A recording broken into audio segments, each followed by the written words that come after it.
लोग मात्र तैयार कर लेते हो तो आप लोग पूरे के पूरे हिंदी में 70 नंबर बिल्कुल छाप करके आएंगे। ये जो हिंदी का पेपर है ये सबसे वायरल पेपर कोड का पेपर है 801 बीडी, ठीक है। ये सबसे इंपॉर्टेंट क्वेश्चन आपके 801 बीडी पेपर में पूछे जाएंगे और ये सभी जगह पूछे जाएंगे, ठीक है। और यहाँ पे हम आप सभी को पूरे के पूरे उत्तर के साथ बताएंगे। और क्या है कि अगर आप सभी लोग हिंदी के मात्र इस पेपर को तैयार कर लेते हो 801 बीडी पेपर को, तो आप सभी लोग हिंदी में बिल्कुल टॉप कर जाओगे, ठीक है, यानी टॉपर बन जाओगे।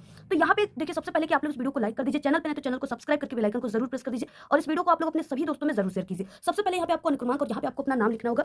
और इसमें जो आप सभी का बोर्ड का पेपर रहेगा इसमें जो आपको टाइम मिलेगा वो 3 घंटे 15 मिनट का समय दिया जाएगा, ठीक है। और जितने भी स्टूडेंट इस पेपर को अभी से तैयार कर रहे हैं वो इस पेपर को एग्जाम टाइम में, ठीक है, 2:30 पे ही करके बैठ जाएंगे क्योंकि वो इस पेपर की तैयारी पहले से कर चुके हैं। उसके बाद ये पूर्णांक 70 करेगा और जितने भी स्टूडेंट इस पेपर को देख रहे हैं वो पूरे के पूरे 70 में 70 नंबर बिल्कुल छाप करके आएंगे, ठीक है। यहाँ पे देखिए नोट में प्रारंभ के 15 मिनट पर छात्र को प्रश्न पत्र पढ़ने के लिए निर्धारित है, यानी आपको जो 15 मिनट है ये पूरा पेपर में कैसे क्वेश्चन आए हुए, किस तरीके से क्वेश्चन है, ठीक है, सभी क्वेश्चन को आपको ध्यान से पढ़ने के लिए इस 15 मिनट का समय आपको दिया गया है। उसके बाद क्या है, निर्देश में सभी प्रश्न करना अनिवार्य। ये प्रश्न 2 खंडों में विभक्त है, खंड और खंड च में विभक्त है। आपके खंड अ में जो है आपको 1 नंबर का 20 बहुविकल्पी प्रश्न देखने को मिलेगा जिसका आंसर आप सभी को OMR आंसर शीट पे नीले अथवा काल बाल पॉइंट पेन यानी इस तरीके से डार्ट पेन से आपको आंसर को लिखना है, ठीक है। बाकी यहाँ पे सभी चीजें जो है दिया हुआ है। अगर आप लोग एक बार किसी भी क्वेश्चन के आंसर को OMR शीट में भरती है तो उसको आपको काटना नहीं, इरेजर नहीं करना है, मिटाना नहीं और व्हाइटनर का यूज नहीं करना है, ठीक है। बाकी खंड ब में आप सभी को 50 अंक का वर्णनात्मक प्रश्न देखने को मिलेगा, यानी 20 बहुविकल्पी प्लस 50 नंबर का वर्णनात्मक, टोटल ये 70 नंबर का क्वेश्चन आप सभी के पूछे जाएंगे, ठीक है। बाकी सबसे इंपॉर्टेंट ये चीज है कि आपको प्रथम प्रश्न से जो है करना आरंभ करना है और लास्ट तक जाना है। जो क्वेश्चन आपको नहीं आता है इस पे आपको टाइम वेस्ट नहीं करना, जो क्वेश्चन आता है क्वेश्चन नंबर डालकर आपको उसी का आंसर सबसे पहले लिखना। तो देखिए सबसे पहले खंड अ जिसमें बहुविकल्पी क्वेश्चन आपको 20 क्वेश्चन देखने को मिलेगा। तो सबसे पहला क्वेश्चन क्या, और यहाँ पे सभी क्वेश्चन बहुत ही मोस्ट इंपॉर्टेंट है क्योंकि ये पूरा पेपर ही वायरल पेपर कोड का पेपर है, ठीक है। सबसे पहला क्वेश्चन है ध्रुव स्वामिनी नाटक के लेखक कौन है। आपको 4 ऑप्शन इस तरीके से दिया रहेगा, इसमें से आपको कोई एक ऑप्शन को चुनना है। पहला है डॉक्टर रामकुमार वर्मा, दूसरा है मुंशी प्रेमचंद और सी ऑप्शन है डॉक्टर श्याम सुंदर दास और डी ऑप्शन है जयशंकर प्रसाद, ठीक है। तो ये जो ध्रुव स्वामिनी है इसके नाटक यानी ये नाटक विधा की रचना है, इसके जो लेखक है ना वो जयशंकर प्रसाद जी, ठीक है। इसके अलावा भी इनके कई नाटक है जैसे ध्रुव स्वामिनी, आजाद शत्रु, ठीक है, राजश्री यानी और इनके अलावा भी स्कंदगुप्त, चंद्रगुप्त, इनके कई नाटक है आपको तैयार कर लेना है। तो यहाँ पे ऑप्शन नंबर डी राइट हो जाएगा। अगला दूसरे नंबर का क्वेश्चन ठूठा आम कृति के लेखक कौन है। भगवत सरोपाध्याय, रामचंद्र शुक्ल, मोहन राकेश या यशपाल। तो ठूठा आम कृति के जो लेखक है वो भगवत सरोपाध्याय है, ऑप्शन नंबर ए राइट है। क्वेश्चन नंबर तीसरा देखिए रस मीमांसा कृति के लेखक है, बहुत ही इंपॉर्टेंट ये क्वेश्चन है। आगे जी है डॉक्टर श्याम सुंदर दास, आचार्य रामचंद्र शुक्ल या विनोबा भावे। तो देखिए रस मीमांसा कृति के लेखक आचार्य रामचंद्र शुक्ल है, ऑप्शन नंबर सी राइट है। क्वेश्चन नंबर 4 है नाटक विधा के प्रसिद्ध लेखक है जयशंकर प्रसाद, डॉक्टर श्याम सुंदर दास और यहाँ पे जो सूरदर्शन प्रेमचंद। तो देखिए नाटक विधा के यानी सबसे ज्यादा जो नाटक लिखते थे वो जयशंकर प्रसाद ही है, तो यानी इसके जो नाटक विधा के लेखक है यहाँ पे प्रसिद्ध वो जयशंकर प्रसाद ही है। तो ऑप्शन नंबर यहाँ पे क्या हो जाएगा, चौथे का ए राइट हो जाएगा। अगला क्वेश्चन देखिए 5वां, तौलिए किस विधा पर आधारित रचना है। ये भी बहुत इंपॉर्टेंट क्वेश्चन है। यहाँ पे विधा पूछ रखा है, ये जो तौलिया कृति दिया हुआ है, विधा का मतलब कहानी है, नाटक है, एकांकी है, निबंध है, रेखाचित्र है, ठीक है, या उपन्यास है। तो यहाँ पे देखिए जो तौलिया है ना वो किस विधा की रचना पूछ रखा है, तो वो एकांकी विधा की रचना है, ऑप्शन नंबर सी राइट है। क्वेश्चन नंबर 6 है छायावादी कवि है, छायावादी युग के कवि कौन कौन है। तो देखिए आप लोग याद कर लीजिए पंत, निराला, ठीक है, वर्मा और प्रसाद। तो आप लोग अगर ये ट्रिक याद कर लिए पंत, निराला, वर्मा, प्रसाद, पंत से क्या हो जाएगा सुमित्रा नंदन पंत, ठीक है, जो कि इसमें नहीं दिया हुआ है। उसके बाद निराला, निराला में हो जाएगा सुरकांत त्रिपाठी निराला और उसके बाद यहाँ पे क्या हो जाएगा वर्मा, वर्मा में महादेवी वर्मा, प्रसाद जयशंकर प्रसाद और इसमें पंत नहीं दिया यानी सुमित्रा नंदन पंत नहीं दिए, इसके जगह पर एक ऑप्शन ये सभी दिया हुआ है। तो ऑप्शन नंबर डी राइट है, ठीक है। ये जयशंकर प्रसाद, महादेवी वर्मा, सुरकांत त्रिपाठी निराला ये सभी जो है ये छायावादी युग के कवि हैं, ठीक है। तो ऑप्शन नंबर यहाँ पे डी राइट हो जाएगा। अगला क्वेश्चन 7वां, शोषण का विरोध किस युग की प्रवृत्ति है। किस युग की प्रवृत्ति है शोषण का विरोध, तो वो जो है वो प्रगतिवाद युग की, ऑप्शन नंबर डी राइट है। क्वेश्चन नंबर 8 है कि इनमें से जो है महाकाव्य है, महाकाव्य कौन सा है, साकेत है, झंकार है, भारत भारती या सुदामा। तो देखिए ये जो साकेत है ये मैथिली शरण गुप्त जी का क्या है महाकाव्य है और जयशंकर प्रसाद जी का महाकाव्य क्या है इसको आपको कमेंट बॉक्स में जरूर बताना है। उसके बाद अगला क्वेश्चन नंबर 9 है तार सप्तक का प्रकाशन हुआ था। देखिए तार सप्तक जो आपके पेपर में जरूर पूछेगा, पहला तार सप्तक, दूसरा तार सप्तक, तीसरा तार सप्तक जो है वो किसने दिया था, ठीक है, इसके लेखक कौन थे, सभी चीजें आप जो है तार सप्तक से रिलेटेड आपके पेपर में 1-2 क्वेश्चन पेपर में जरूर पूछे जाते हैं। तो देखिए सबसे पहले कि तार सप्तक का जो प्रकाशन हुआ था वो कब हुआ था, तो वो 1943 ईस्वी में हुआ था, ऑप्शन नंबर बी। और इसके जो यानी लेखक थे, ठीक है, जन्मदाता थे जो जिसने इसको दिया था तार सप्तक का प्रकाशन किया था वो अज्ञेजी थे, जिनका पूरा नाम सच्चिदानंद हीरानंद वात्स्यायन अज्ञेजी था, ऑप्शन नंबर यहाँ पे बी था। अगला क्वेश्चन देखिए क्या है, रीति मुक्त कवि है, ठीक है, 10 क्वेश्चन है, रीति मुक्त कवि इसमें से कौन से हैं। तो देखिए देव है, केशवदास, घनानंद या मतीराम। तो देखिए जो रीति मुक्त कवि है ना वो यहाँ पे घनानंद है, ऑप्शन नंबर सी राइट है। क्वेश्चन नंबर 11 है तात तात हाँ तात पुकारी परे भूमितल व्याकुल भारी इन काव्य पंक्तियों में रस है। देखिए एक तात का अर्थ समझिए आप लोग के बेटे से और एक पिता से, ठीक है, या पिता और बेटे से। तो इसमें क्या है कि एक पिता दुख में अपने बेटे को पुकार रहा है यानी दुख की बात है, तो यहाँ पे कौन सा रस हो जाएगा, जहाँ पे दुख अथवा शोक की भाव जो है व्यक्त हो, ठीक है, बात कही गई हो वहाँ पे करुण रस होता है, क्योंकि करुण रस का स्थायी भाव होता है शोक, ठीक है। तो आप लोग तैयार कर लीजिए। और जहाँ पे प्रसन्नता, हंसना, मुस्कुराना का भाव स्पष्ट हो,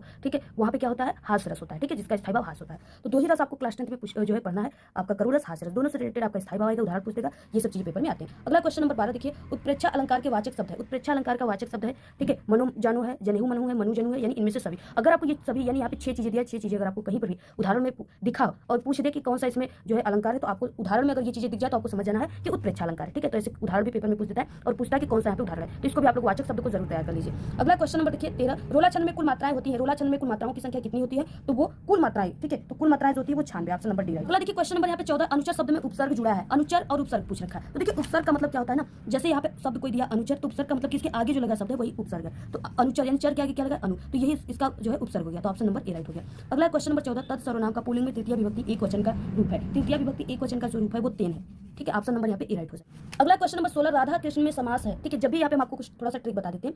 ट्रिक क्या है आपको समझ जाना है, जैसे यहाँ पे देखिए राधा कृष्ण है, इसके बीच में आपको एक डैश दिखाई दे रहा है यहाँ पे, तो ये डैश का अर्थ होता है और, ठीक है, तो अगर यहाँ पे होता है जैसे माता और पिता, राधा और कृष्ण, तो जहाँ पे आपको और बीच में दिखे दो शब्दों के बीच में या ये वाला डैश, आपको समझ जाना है कि यहाँ पे और शब्द का लोप है और यहाँ पे द्वंद्व समास हो जाएगा, ऑप्शन नंबर बी राइट है। अगला क्वेश्चन नंबर 17, दिन का पर्यायवाची शब्द है, ठीक है, देखिए दिन को क्या कहते हैं, दिवस भी कहते हैं, वार भी कहते हैं, लोग कहते हैं आज कौन सा वार है, यानी लोग कहते हैं कौन सा वार है, तो सोमवार है, मंगलवार है, ठीक है, तो उसको दिन कहते हैं वार को, और यहाँ पे वासर भी कहते हैं, तो ऑप्शन नंबर डी राइट हो जाएगा। अगला क्वेश्चन 18, आज्ञावाचक वाक्य में होता है, आज्ञावाचक वाक्य में जो होता है वो आज्ञा भी होता है, निर्देश भी दिया जाता है, विनम्र भी होता है, यानी ऑप्शन नंबर डी इनमें से सभी होता है। अगला क्वेश्चन नंबर 19 है, क्रिया का प्रयोग नहीं है, क्रिया का प्रयोग कहाँ पे नहीं होता है, तो वो जो है वो सर्वनामी में, ऑप्शन नंबर डी राइट है। क्वेश्चन नंबर 20 है, विशेषण पदों के परिचय में बताया जाता है, विशेषण पदों के परिचय में जो है भेद बताए जाते हैं लिंग वचन विशेष से, ऑप्शन नंबर बी राइट है। तो इस तरीके से ये 20 ऑब्जेक्टिव क्वेश्चन थे, बहुत ही इंपॉर्टेंट है, सभी को आप लोग तैयार कर लीजिए। अगला क्वेश्चन नंबर यहाँ पे खंड वर्णात्मक प्रश्न से स्टार्ट होता है, और ये क्वेश्चन बहुत ही इंपॉर्टेंट है गद्यांश, जो हम आप सभी को इस पेपर में बताने वाले, क्योंकि बहुत वायरल है, इस बार पक्का पेपर में छप चुका है। इस नंबर का क्वेश्चन है, निम्नांकित गद्यांश पे आधारित दिए गए प्रश्नों के उत्तर आप सभी को लिखना है, ये टोटल आपके पेपर में 6 नंबर का पूछा जाता है, ठीक है। यहाँ पे क्या है देखिए, पहले किस तरीके से 2 गद्यांश दे रहेंगे और अथवा करके रहेंगे, आपको दोनों में से किसी एक के ही 3 क्वेश्चन के आंसर को लिखना है, इसके नीचे 3 क्वेश्चन आपको दिखाई दे रहे हैं। तो यहाँ पे देखिए बहुत ही इंपॉर्टेंट है कुसंग का जोर वाला, कुसंग का जोर सबसे भयानक होता है, ये केवल नीति और शक्ति का नाश नहीं करता बल्कि बुद्धि का भी क्षय करता है। किसी युवा पुरुष की संगति यदि बुरी होगी तो वो उसके पैरों भरी चक्की के समान होगी, जो उसे दिन दिन उन्नति के गड्ढों में गिराती जाएगी, यदि अच्छी होगी तो सहारा देने वाले बाहु के समान होगी, जो उसे जो है निरंतर उन्नति की ओर उठाती जाएगी। तो इस तरीके से गद्यांश, देखिए पहला क्वेश्चन क्या, उपयुक्त गद्यांश का संदर्भ लिखिए, और ये 2 नंबर का है। तो देखिए संदर्भ में आपको पाठ का नाम और लेखक का नाम लिखना होता है, ठीक है। अब आपको कैसे पहचानना होगा, यहाँ पे हम आपको छोटी सी ट्रिक भी बता देते हैं। जैसे आप सभी का ये जो दिया हुआ है गद्यांश ना, इसमें अगर आपको संगति दिख जाए, ठीक है, और मित्र दिख जाए, मित्रता दिख जाए, तो ये जो है ये मित्रता पाठ से है। किस पाठ से है, मित्रता पाठ से, ठीक है। तो आपको पाठ का नाम लेखक का नाम लिखना है, तो पाठ का नाम आपको मिल गया मित्रता, उसके बाद लेखक के नाम यानी मित्रता किसने लिखा है, तो वो आचार्य रामचंद्र शुक्ल ने लिखा है, तो यहाँ पे आपको लिख देना है आचार्य रामचंद्र शुक्ल, ठीक है। तो यहाँ से आपको पाठ का नाम लेखक का नाम पता चल गया, तो यहाँ पे जो है संदर्भ, इसमें आपको पाठ का नाम लेखक के नाम को ही लिखना होता है, ये चीज हो गया। उसके बाद सेकंड क्वेश्चन है, रेखांकित अंश की व्याख्या कीजिए। देखिए रेखांकित अंश की व्याख्या का मतलब सिर्फ आपको उसी लाइन की व्याख्या करनी है जिसके नीचे ब्लैक वाली अंडरलाइन दिया है, ठीक है। तो किसी से लेकर के यहाँ तक जाएगी, उठाती जाएगी तक, सिर्फ आपको ये 3 लाइन की व्याख्या करनी है। तो रेखांकित अंश की व्याख्या हेडिंग डालकर आपको वही शब्द लिखना है, बस थोड़ी सी इसको अपने शब्दों में बना करके लिखना है, जैसे प्रस्तुत, ठीक है, गद्यांश में या पंक्ति में लेखक कहते हैं कि इसके बाद आपको स्टार्ट करना है।